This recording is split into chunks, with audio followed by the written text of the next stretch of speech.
Salut, bienvenue sur la chaîne, c'est Vince. Je suis grave content de te retrouver ce soir. Je voulais te montrer, faire une petite démo de mon bot ManyChat dans lequel j'ai réussi à brancher une IA. Donc je vais te montrer les différentes pièces et comment est-ce que je l'ai fait et ce qu'il fait là actuellement. Mais le sujet de la vidéo de ce soir, c'est plus le no-code et pourquoi est-ce que je pense que c'est un talent très important aujourd'hui, même si tu es développeur, enfin même si tu dev, etc. Pourquoi est-ce que je te recommanderais d'apprendre le no-code et pourquoi est-ce que je pense que c'est hyper important aujourd'hui. Donc premièrement, voilà, mon chatbot sur ManyChat là actuellement, en gros ce qu'il fait, tac, c'est, est-ce que c'est celui-là? Non, c'est celui-ci. Ce chatbot, ce qu'il fait, c'est qu'il est capable de poser une question à une intelligence artificielle, notamment donc ChatGPT, en utilisant Flowise. Et en gros, ce qui se passe, c'est que dans la conversation, on a un système de tags qui permet de faire en sorte que l'utilisateur, s'il n'a pas sa réponse, qu'il soit tagué et mis hors flow d'automatisation et qu'un manager puisse récupérer la main. Comment est-ce que ça se présente? Ça se présente comme ça. En gros, vous envoyez ou vous recevez un message. Le bot vous répond: Hello, est-ce que tu peux me poser ta question en un seul message? Vous lui dites: ok, j'aimerais savoir à quoi correspond un entraînement HIIT. Et donc là, ce qui va se passer, c'est que déjà, il répond en gros: je cherche une réponse et je reviens vers toi, parce que ça prend un petit peu de temps. Et là, ce qui se passe, c'est que j'ai un webhook qui a été fait avec Make qui va se déclencher. Et là, moi, je viens d'entendre qu'il a répondu. Donc, ce qui vient de se passer, c'est que j'ai envoyé à Make une demande. Make, il a fait une requête HTTP sur Flowise. Et donc, dans Flowise, j'ai fait deux flows. Un premier qui m'a servi à ingérer le document sur lequel, l'IA répond. Donc, ce document, il a été chargé ici. Mais ce truc-là, moi, j'ai pas envie de le charger à chaque fois qu'il y a une demande, c'est pas bon. Donc, j'ai un deuxième flow qui est celui-là, qui est le flow qui sert à faire des questions-réponses. Et donc, ce truc-là, ce qui se passe, c'est que derrière, il est appelé dans mon automatisation Make, et ensuite, je crée un JSON avec la réponse, parce que malheureusement, ce truc-là, il répond pas en JSON de base. Ça, c'est un petit peu chiant. Et, la réponse, je la sauvegarde dans une variable qui s'appelle ici AI response. Et donc là, si on retourne dans la conversation, on voit que le bot il m'a répondu par rapport au document que je lui ai donné. Et ici, il me demande si je suis satisfait ou non. Si je dis oui, ça n'a pas vraiment d'intérêt, enfin ça finit la conversation. Mais par contre, si je dis non, ce qui se passe, c'est que ici, dans mon ManyChat, je peux retrouver, moi en tant que manager, dans mes conversations qui me sont assignées, j'ai la conversation de quelqu'un qui a posé une question et qui n'a pas été satisfait par la réponse. Et donc là, on lui a répondu: moi je te mets en relation avec un humain pour répondre à ta question le plus rapidement possible. Et à partir de là, je vais pouvoir chatter avec cette personne et lui répondre. Et donc là, ce qui se passe, c'est qu'ici on voit que j'ai un tag qui s'appelle Request Live Chat. Et donc tant que ce tag-là il est présent, l'IA elle répondra plus à cette personne s'il envoie des messages. Ils vont juste arriver ici. Et donc moi ce que je peux faire, c'est chatter avec lui. Et derrière, je peux enlever le Request Live Chat.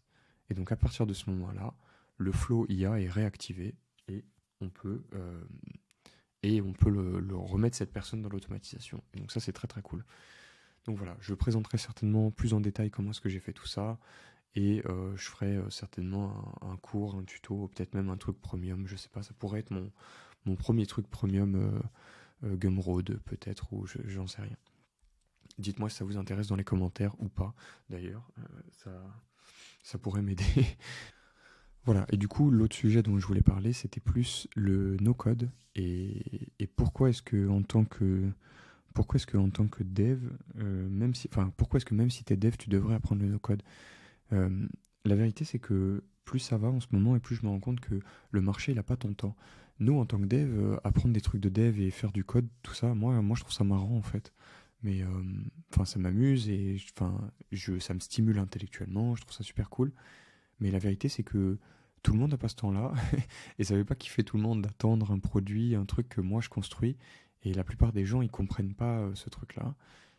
Pour eux, ce qu'ils veulent, c'est du résultat. Et la vérité, c'est que même la beauté de comment est-ce que c'est fait, c'est un truc de dev. En général, on aime bien que les choses elles soient bien faites. Et des fois, c'est malsain et c'est pas une bonne chose, dans le sens où plutôt que d'avoir un vrai rôle, d'atteindre un résultat, euh, on se retrouve à devenir trop perfectionniste et à galérer, à faire galérer un business. Et ça, c'est pas une bonne chose. La vérité, c'est que le business, c'est un besoin, c'est répondre à une demande.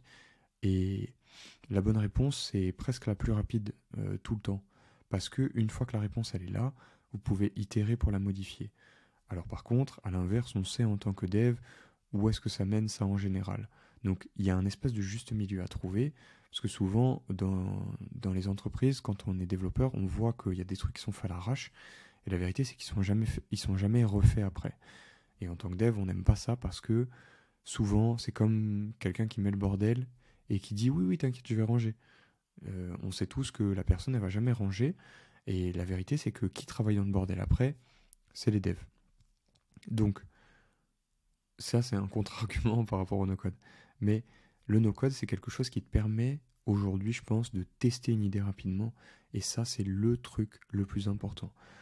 Pourquoi est-ce que c'est le plus important? C'est parce que plutôt que de passer 2 putains de mois à construire un produit que tu sais pas s'il va plaire, que tu sais pas si tu as une touche sur le marché, etc., plutôt que de te prendre la tête à aller faire un truc en TypeScript, machin, brancher des services, créer tes web services, machin, héberger des trucs sur Amazon, etc.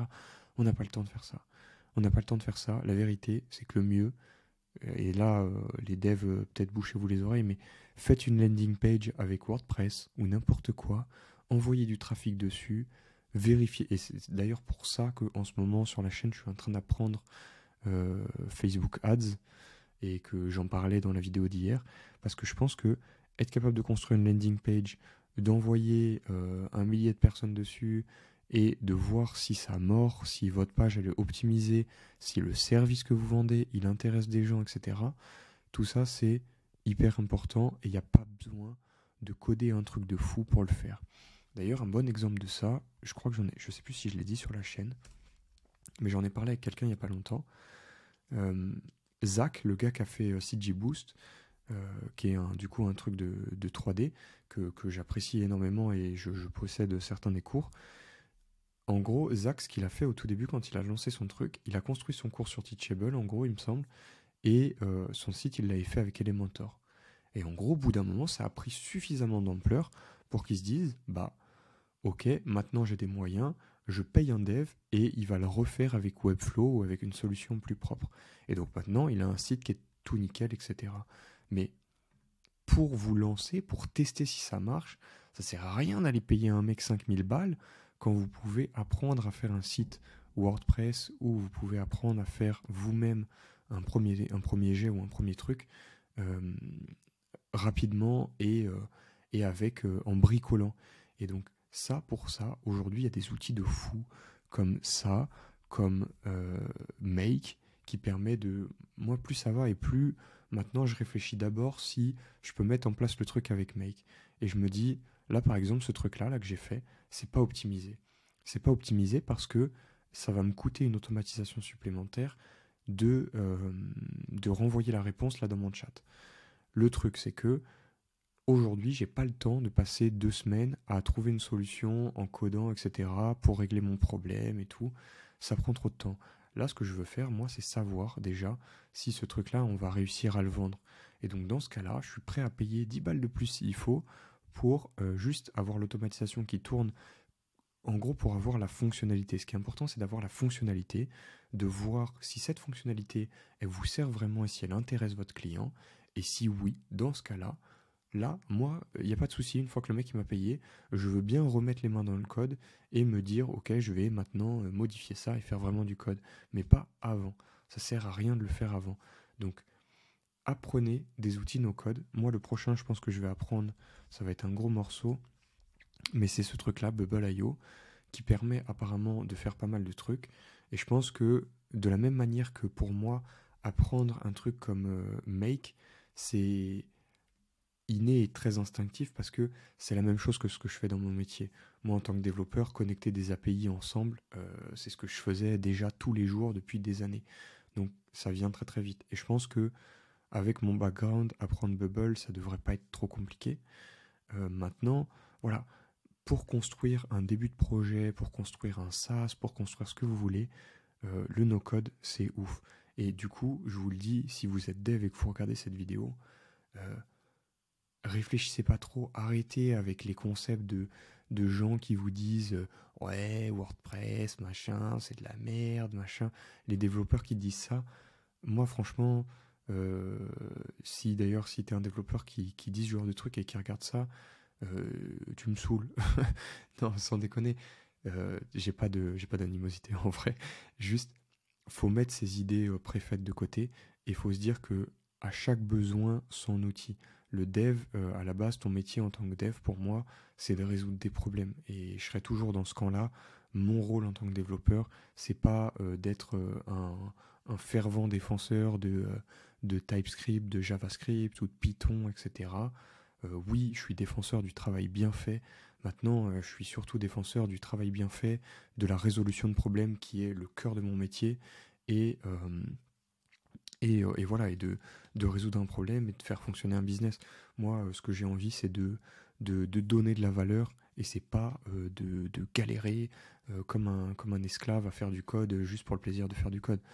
Même si le code c'est un truc qui me plaît profondément, au bout d'un moment, moi ce que j'aime, c'est quand je suis capable de donner des résultats à la personne qui me paye, et ça c'est ouf. Donc voilà, le no-code, gros sujet.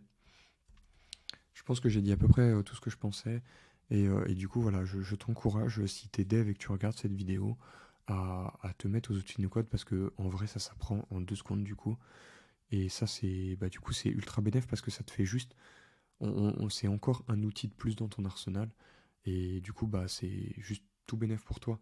Non seulement tu sais déjà le faire certainement, tu vas l'apprendre en 2 secondes, et maintenant quand tu as un client qui te demandera un truc et qu'il n'aura pas forcément autant de moyens que ce que tu aurais pu lui faire en faisant toute une application avec Next.js machin, et peut-être que déjà tu peux lui fournir de la valeur en lui disant bon ok, tu peux pas payer une appli Next.js, mais je vais te faire une automatisation make, et t'inquiète, déjà je peux réduire le temps que tu passes sur ton business par 2. Voilà, j'en reparlerai certainement du no-code sur la chaîne. Je vais finir par faire de plus en plus de tutoriels dessus, parce que en ce moment, vu que j'essaye de développer des business, etc., et que j'ai pas le temps de coder à fond, je suis de plus en plus dedans, et je me rends compte vraiment de la valeur ajoutée que ça a, et j'ai envie de le partager avec vous sur la chaîne, donc je le ferai certainement. Voilà, je vous laisse avec ça pour ce soir. Si vous avez des questions, si vous avez des retours par rapport à ce que je dis, n'hésitez pas à les mettre dans les commentaires. Sinon, si vous voulez donner de la force, n'hésitez pas à mettre un j'aime ou à vous abonner si mon contenu vous plaît. Voilà, c'est tout pour ce soir, et je vous dis à demain dans la prochaine vidéo. Ciao.